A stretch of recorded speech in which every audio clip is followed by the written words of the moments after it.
Okay, hernia. आज हम लोग पढ़ेंगे हर्निया। ठीक है। इंट्रोडक्शन तुम्हें पता है, मेरी शक्ल देख देख के तुम बोर हो चुके ही हो। मैं अपना काम करूँगा, तुम अपना काम करो। Okay, today we will talk about the hernia. Hernia कई प्रकार के होते हैं। आज हम उन सारे टाइप्स पे बात नहीं करेंगे। आज हम बात करेंगे सिर्फ कि हर्निया क्या है। आपको आज तक ये लगता रहा है कि एब्डोमिनल हर्निया सिर्फ होती है, जिसमें इंग्वाइनल हर्निया है, फीमोरल हर्निया है, इंसिशनल हर्निया है, हियाटस हर्निया है। ठीक है, ये सारी हर्नियाज हैं। लेकिन आज आपको इस क्लास के बाद ये लगेगा बाबा ये भी हर्निया है। तो चलो, सबसे पहले हम लोग देखते हैं डेफिनेशन क्या है हर्निया की। It is a bulging. Bulging मतलब होता है ना कि जैसे ये मेरा कपड़ा आपको दिख रहा होगा, इसके अंदर तो कोई ऑर्गन निकल के ऐसे बल्ज हो जाना।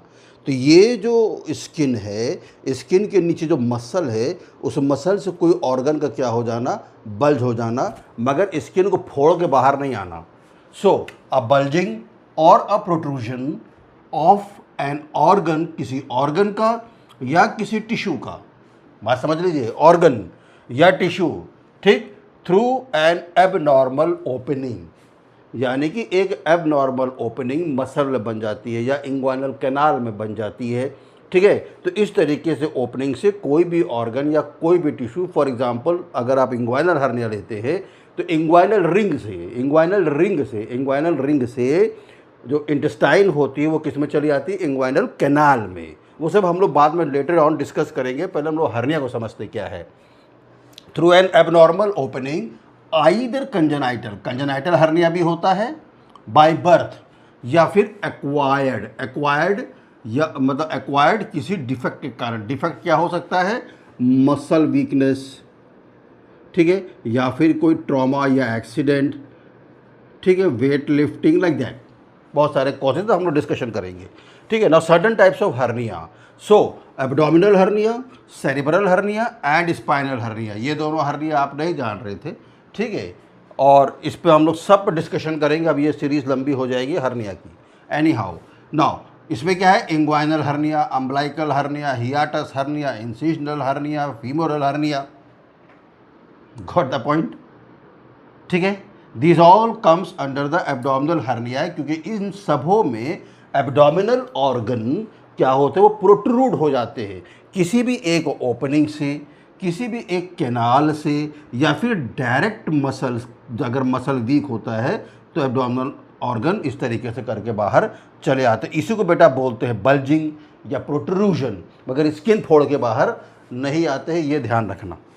चलो, उसी तरीके से सेरिब्रल हर्निया में जो ब्रेन के पार्ट्स है वो हर्निएटेड हो सकते हैं। अब आप जानते हैं ब्रेन में ये स्कल है, स्कल के नीचे पूरी मेनिंजेस है। मेनिंजेस की 3 लेयर होती, तीनों लेयर का काम अलग अलग है, और उसके नीचे तुम्हारा पूरा ब्रेन पार्ट भरा हुआ है। अब यहाँ से कुछ बल्ज हो गया तो इस मेनिंजेस को, अब ये नहीं कि मेनिंजेस फोड़ के बाहर आ गया, ये मेनिंजेस ऐसी क्या हो गई, बल्ज हो गई, और इसके अंदर ब्रेन का पार्ट आ गया। तो ब्रेन का पार्ट ब्रेन स्टेम भी है। तो जब ऐसा कोई हर्निएशन होता है तो that is called cerebral hernia. अब स्पाइनल हर्निया है, कोई भी डिस्क का प्रोलैप्स हो जाना, इंट्रावर्टिब्रल डिस्क का प्रोलैप्स हो जाना। तुमको पता है कि यहाँ पर सब क्या है, वर्टिब्रेट, वो है क्या, वर्टिब्राज है।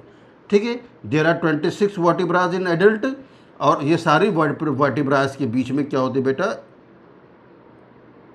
कार्टिलेजेनियस डिस्क होती है, जिसे बोलते हैं इंट्रावर्टिब्रल डिस्क, जो कि 2 वर्टिब्रा के बीच में होती है। और ये क्या हो जाती है, प्रोट्रूड हो जाती है, बल्ज हो जाती है। बल्ज हो जाने के बाद क्या होता है, जो स्पाइनल कॉर्ड आती है, उस स्पाइनल कॉर्ड को ये क्या करती है, कॉम्प्रेस करती रहती है। सो दिस बल्जिंग और दिस क्या बोलते हैं, प्रोलैप्स को भी हम लोग क्या बोलते हैं, हर्निया। ठीक है, सो हर्निएटेड इंट्रावर्टिब्रल डिस्क, और जो कुछ से इट प्रोलैप्स इंट्रावर्टिब्रल डिस्क। लेकिन बात किसकी है, बात एक शब्द में क्या, हर्निएशन ही हुआ है। Got the point? हम लोग कुछ बातें करेंगे एब्डोमिनल हर्निया। ठीक है, we will talk about abdominal hernia.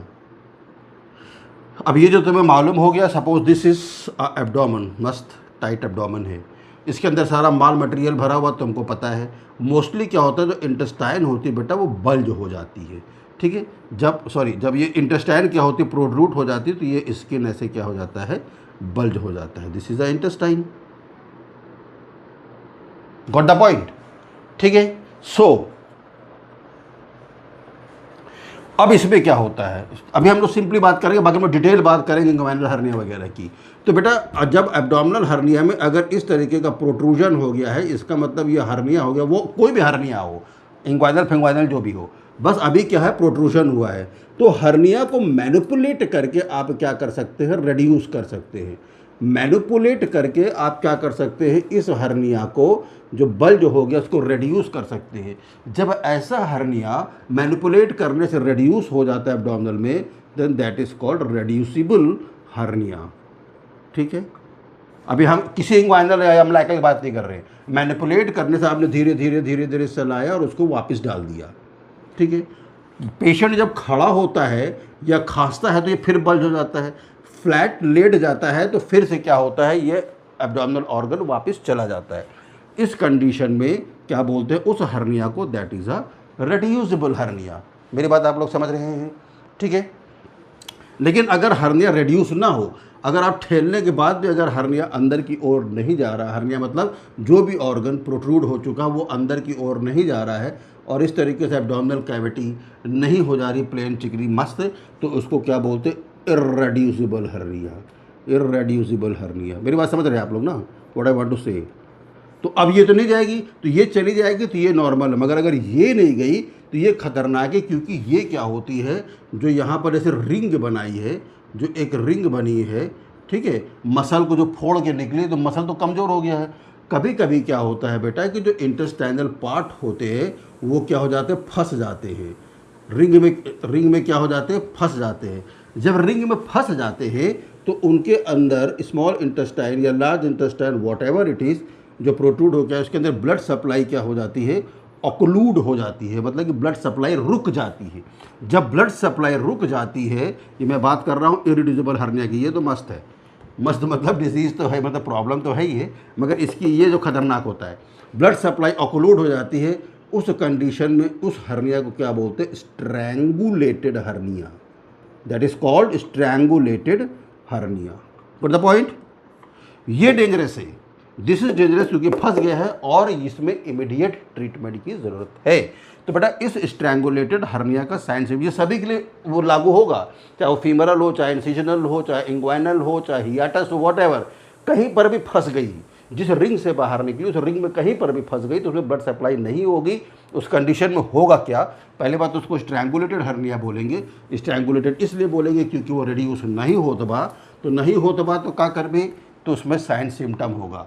अब तुम्हें मालूम है जब इंटेस्टाइन फंस गई है और उसके अंदर ब्लड सप्लाई कम हो गई बेटा, तो सीवियर पेन या इसको बोलते हैं अनबेयरेबल पेन होगा, ठीक, सीवियर पेन और अनबेयरेबल पेन।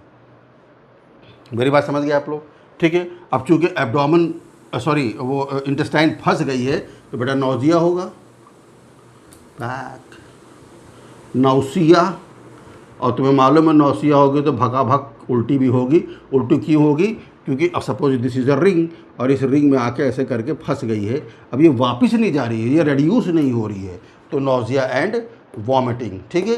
अब चूँकि ये फंस गई है तो यहाँ पर इस टिश्यू का क्या होगा, नेक्रोसिस होगा, क्योंकि ब्लड सप्लाई वो हो गई ना, क्या बोलते हैं, ब्लॉक हो गई, ऑक्लूड हो गई है। जब नेक्रोसिस होगा तो यहाँ पर क्या होगा, इन्फेक्शन होगा, इन्फेक्शन होगा तो क्या होगा, बुखार चढ़ेगा, ठीक है, फीवर चढ़ेगा, that is due to the क्या बोलते हैं, इन्फेक्शन। अब चूंकि यहाँ पर ये फंस गई है तो तुमको मालूम है बावल मूवमेंट भी डिक्रीज हो जाएगा या गायब ही हो जाएगा। बावल मूवमेंट होगा नहीं, जब तुम स्टेथोस्कोप लगा के अस्कल्टेट करोगे तो बावल मूवमेंट एब्सेंट, ठीक है। बावल मूवमेंट क्या हो जाएगा बेटा, एब्सेंट हो जाएगा। बावल मूवमेंट एब्सेंट हो जाएगा तो क्या होगा, गैस या फ्लैटस नॉट पास्ड, गैस या फ्लैटस पास नहीं होगी। देख रहे हो कितने बड़ी प्रॉब्लम यहाँ पर हो रही है, ठीक है। और जिस जगह से भी ये प्रोट्रूड हुआ है, ये स्किन है ना, ये स्किन है, वो स्किन क्या हो जाएगी, skin will be discolouration, skin क्या हो जाएगी, डिसकलरेशन, डिसकलरेशन हो जाएगी बेटा स्किन का, ठीक है। स्किन जो तुम्हारी भले काली हो, गोरी हो, वॉट एवर इट इज़ हो, वो पहले क्या हो जाएगी, रेड हो जाएगी, रेड होने के बाद वो पर्पल हो जाएगी और फिर डार्क कलर की हो जाएगी, यानी अब स्किन भी क्या हो रही, ख़राब हो रही। पहली बात तो पेशेंट इसके पेन को बेयर ही नहीं कर पाएगा, अस्पताल आएगा, हम लोग रिड्यूस करने की कोशिश करेंगे, रेड्यूस नहीं होगा, क्योंकि ये पहले से इरेड्यूसिबल हर्निया, स्ट्रैंगुलेटेड हर्निया, तो ये सारे प्रॉब्लम होंगी। इसमें इमीडिएट क्या करते हैं, सर्जरी करते हैं। टेस्ट कैसे, हालांकि अल्ट्रासाउंड वो तो साइन सिम्टम्स से पता चल जाएगा, मगर फिर भी किताब कहती है CBC तुमको करना है, अल्ट्रासाउंड करना है, ठीक है। किसी किसी कंडीशन में किताब में CT स्कैन भी लिखा हुआ है, और बेसिक मेटाबॉलिक पैनल भी करना है, BMP, this is basic metabolic panel. Basic मतलब सर्जरी जाने से पहले करोगे ना कुछ यार। बेसिक मेटाबॉलिक पैनल में क्या होता है, तुमको ग्लूकोज करना है या ब्लड शुगर करना है, तुमको सीरम इलेक्ट्रोलाइट्स करने हैं, ठीक है, तुमको KFT करना है, तुमको LFT करना है, ठीक है। KFT में तुम्हारा पूरा यूरिन करना है, क्रिएटिनिन करना है, यूरिया, मतलब सब कुछ तुमको पता है। ये सारी चीज़ें तुमको क्या करनी है, टेस्ट करना है, समझ गए। This is a diagnostic test, okay. चलो मैनेजमेंट देखते हैं।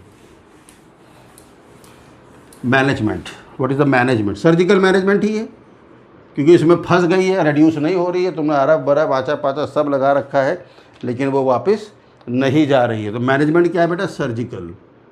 अब आजकल लेप्रोस्कोपिक भी हो गया है, लेकिन स्ट्रैंगुलेटेड हर्निया में लेप्रोस्कोपिक उतना सक्सेसफुल नहीं है, ठीक है। बाकी अगर डायरेक्ट हर्निया है, इनडायरेक्ट इंग्वाइनल हर्निया है, इन सब में तो आप कर सकते हैं लेप्रोस्कोपिक, मगर जब स्ट्रैंगुलेटेड हर्निया, ये सब स्ट्रैंगुलेटेड की बात हो रही है, स्ट्रैंगुलेटेड हर्निया के मैनेजमेंट की बात हो रही है, तो ये सर्जिकल मैनेजमेंट है बेटा। और जो सर्जिकल मैनेजमेंट करते हैं दैट इज़ कॉल्ड हर्नियोरैफी।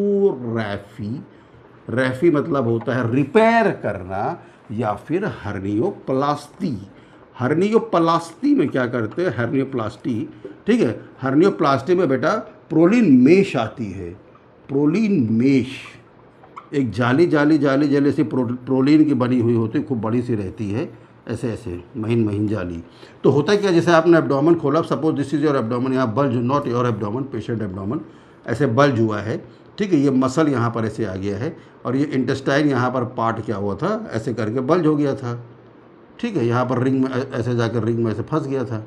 अब क्या करेंगे, इसको अंदर ठेलेंगे, रेड्यूस करेंगे। रेड्यूस करने के बाद, अब सपोज इसको रेड्यूस कर दिया, अब चूंकि मसल तो वीक है ही है ना, जब रेड्यूस कर दिया गया बेटा, इस इंटेस्टाइन को अब अंदर डाल दिया गया, this intestine has gone inside. अब चूंकि ये मसल वीक है, फिर बाहर ना आए, तो यहाँ पर प्रोलीन मेश क्या कर दिया जाता है, स्टिच कर दिया जाता है। Got the point? तो that is called hernioplasty. Herniography is just a simple repair of the muscle. Hernia को रिड्यूस करके रिपेयर कर देते हैं, बस हो गया। लेकिन हर्नियोप्लास्टी में क्या करते हैं, इस प्रोलीन मैश को लगा देते हैं। मैं आपको उसकी फ़ोटो भी दिखाऊंगा जब आगे मैं पढ़ाऊंगा। तो अब चूंकि यहाँ पर बावल फंस चुका था, उसके अंदर इंटेस्टाइन क्या हो चुकी थी, ऑक्लूड फंस गई थी, और उसके अंदर क्या था, यहाँ पर नेक्रोसिस होने लगा था।